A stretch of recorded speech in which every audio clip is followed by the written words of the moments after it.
Book of Heaven, Volume 11. 6 June to 28 July 1915. Page 102–107.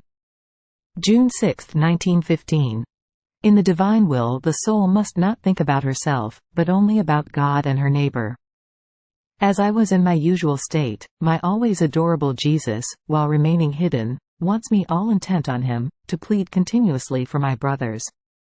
So, while I was praying and crying for the salvation of the poor combatants, wanting to cling to Jesus so as to implore him that none of them be lost, I arrived at the point of saying nonsense to him. Although mute, Jesus seemed to be pleased with my petitions, and willing to concede what I wanted. But a thought came into my mind, that I should think about my own salvation. Jesus told me, "My daughter, as you were thinking of yourself, you produced a human sensation, and my will, fully divine, noticed it. In my will all human actions turn into love for me and for the other. In the soul who lives in this way there is nothing of her own, because she contains only my will, which contains all possible goods within itself. So, if she contains them, why should she ask me for them? Isn't it rather fair that she take care of praying for those who do not have those goods? Ah, if you knew what calamities miserable humanity will go through, you would be more active in my will, on their behalf." And while he was saying this, he showed me all the evils that Masons are plotting. June 17, 1915. Everything must end in the divine will and be enclosed in it. Jesus gives to Luisa the cross of light of his divine will in place of the cross of wood. Finding myself in my usual state, I was lamenting with Jesus, telling him, "My life, Jesus, everything is ended. At the most, what is left to me is nothing other than your flashes and shadows." And Jesus, interrupting my saying, told me, "My daughter, everything must end in my will.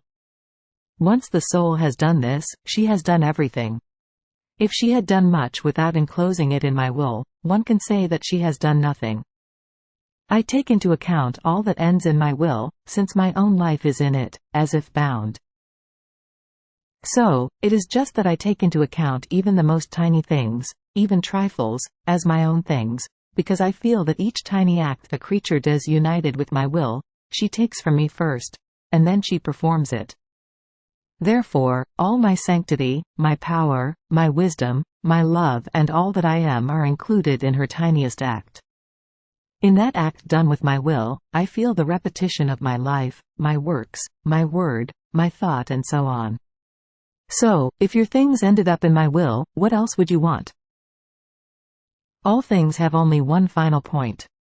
The sun has that of invading all the earth with its light. The farmer sows, hoes, works the earth.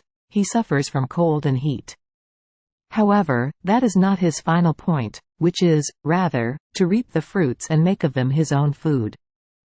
The same thing for many other things which, many as they are, resolve into one single point, and this point constitutes the life of man. The soul must make everything end in the single point of my will. It will be her life and I will make of it my food. Then he added, "In these sad times, you and I will go through a very painful period. Things will rage more. However, know that if I take my cross of wood away from you, I give you the cross of my will, which has no length and no width. It is interminable. I could not give you a more noble cross.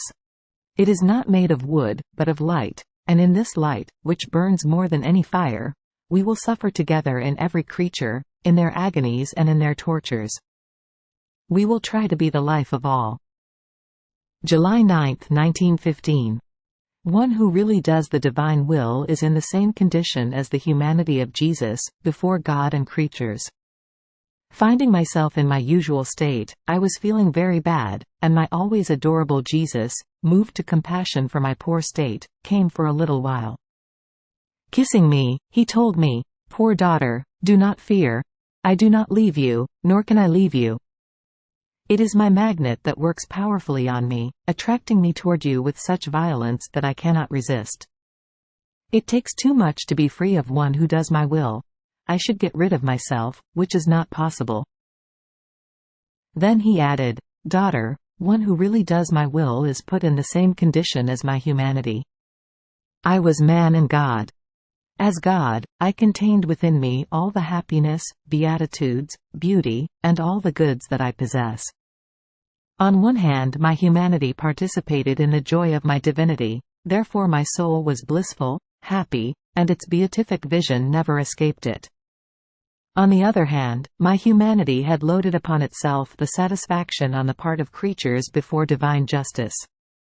It was tormented by the clear sight of all the sins, and having to take them upon itself in order to repair for them, it felt the horror of each sin with its own special torment.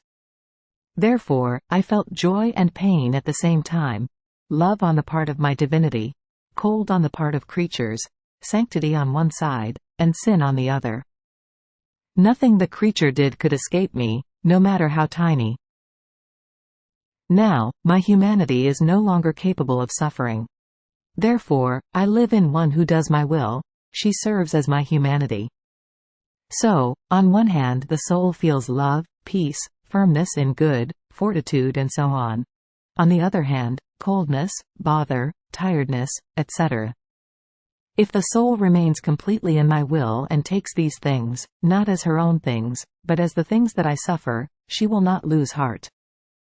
She will sympathize with me and will have the honor of sharing in my pains, since she is nothing other than a veil which covers me.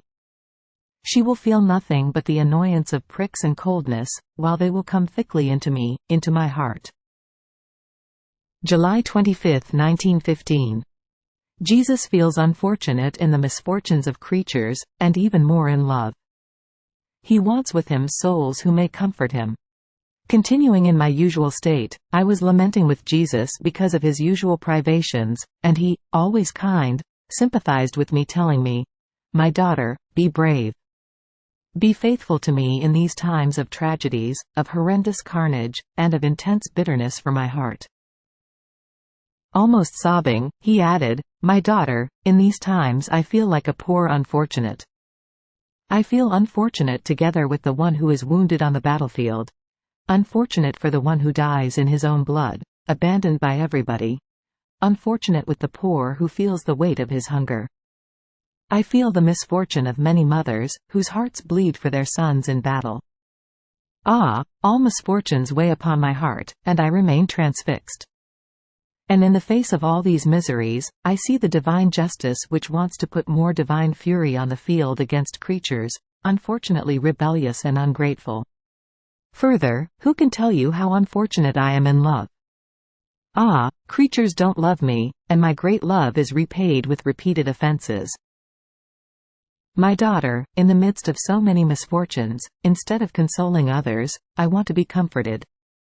I want around me the souls who love me, who keep me faithful company, and who offer all their pains as a relief for my misfortunes and in order to plead grace for the poor unfortunate ones.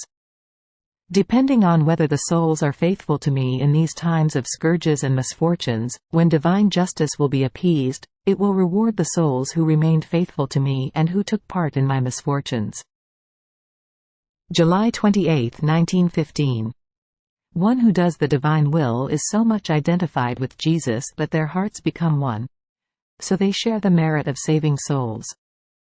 I was repeating my laments with Jesus, telling him, "How is it that you left me? You promised me that you would come every day, at least once.